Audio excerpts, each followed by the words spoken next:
Butter cake ആണ് ഉണ്ടാക്കാൻ പോകുന്നത്. അത് നമുക്ക് ഇനാൽസ സ്റ്റാൻഡ് മിക്സർ ഉപയോഗിച്ച് എങ്ങനെയാണ് ഉണ്ടാക്കുന്നതെന്ന് നോക്കാം. ആദ്യമായിട്ട് തന്നെ നമ്മുടെ ഈ ബൗള് സെറ്റ് ചെയ്ത് വെക്കുക. അതിനകത്തേക്ക് നമുക്ക് റൂം ടെമ്പറേച്ചറിലുള്ള ബട്ടർ ഇട്ട് കൊടുക്കാം. നമുക്കിനി ബട്ടർ ബീറ്റ് ചെയ്യാനുള്ള കോൺ വിസ്ക് നമുക്കിതിലേക്ക് ഫിറ്റ് ചെയ്ത് കൊടുക്കാം.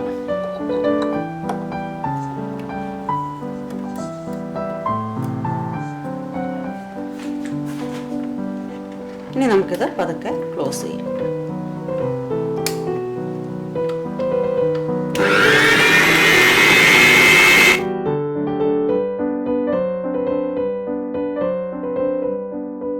ബട്ടർ ഇപ്പം നന്നായിട്ട് ബീറ്റ് ആയിട്ടുണ്ട്. ഇനി നമുക്ക് ഈ സൈഡിലുള്ളതെല്ലാം കൂടി ഒന്ന് സ്ക്രേപ്പ് ചെയ്ത് അതിന്റെ സെന്ററിലേക്ക് ഒന്ന് ആക്കി കൊടുക്കാം.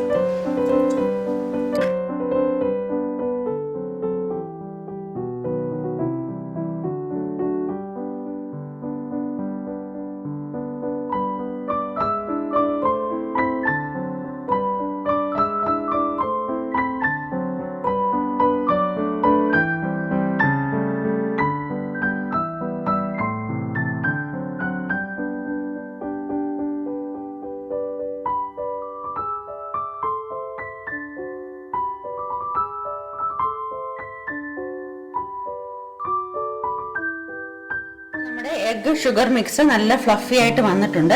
ഇനി ഇതിലേക്ക് നമുക്ക് പതുക്കെ കുറേശ്ശെ ഫ്ലോർ ആഡ് ചെയ്ത് കൊടുക്കാം. ഫോൾഡ് ചെയ്യാനായിട്ട് നമ്മൾ ഈ കോൺ ആണ് യൂസ് ചെയ്യുന്നത്. ഈ ഫോൾഡിംഗ് കോൺ നമുക്ക് ഫിറ്റ് ചെയ്ത് കൊടുക്കാം.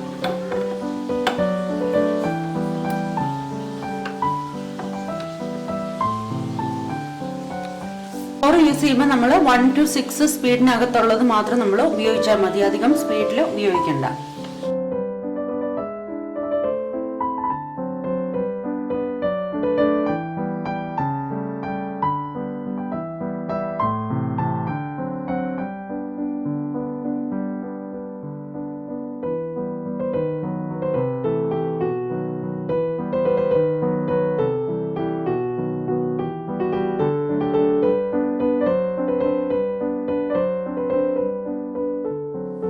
ഫ്ലോർ ഇപ്പം നന്നായിട്ട് ഫോൾഡ് ആയിട്ട് വന്നിട്ടുണ്ട്.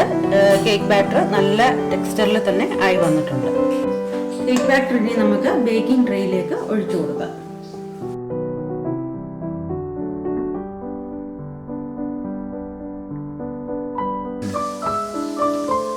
നമുക്ക് ഈ ബാറ്ററിലെ എയർ ബബിൾസ് പോകാനായിട്ട് നമുക്ക് ജസ്റ്റ് പാൻ ഒന്ന് ടാപ്പ് ചെയ്യാം. ബാറ്റർ നമ്മുടെ പ്രീ ഹീറ്റഡ് ഓവനിലേക്ക് നമുക്ക് വെച്ച് കൊടുക്കാം. 180 ഡിഗ്രി സെൽഷ്യസിൽ ഒരു 10 മിനിറ്റ്സ് ഞാൻ പ്രീ ഹീറ്റ് ചെയ്തിട്ടുണ്ടായിരുന്നു. ഇനി നമുക്കിത് 180 ഡിഗ്രി സെൽഷ്യസിൽ ഒരു 35 to 40 മിനിറ്റ്സ് നമുക്ക് ബേക്ക് ചെയ്യാം. കേക്ക് ഇപ്പോൾ ഇവിടെ ബേക്ക് ആയിട്ട് വന്നിട്ടുണ്ട്. ഒരു 40 മിനിറ്റ്സ് ഞാൻ ഓവനിൽ വെച്ചിട്ടുണ്ട്. നന്നായിട്ട് ബേക്ക് ആയിട്ടുണ്ട്. ഇനി ഇത് നമുക്ക് തണുക്കാനായിട്ട് വെക്കാം.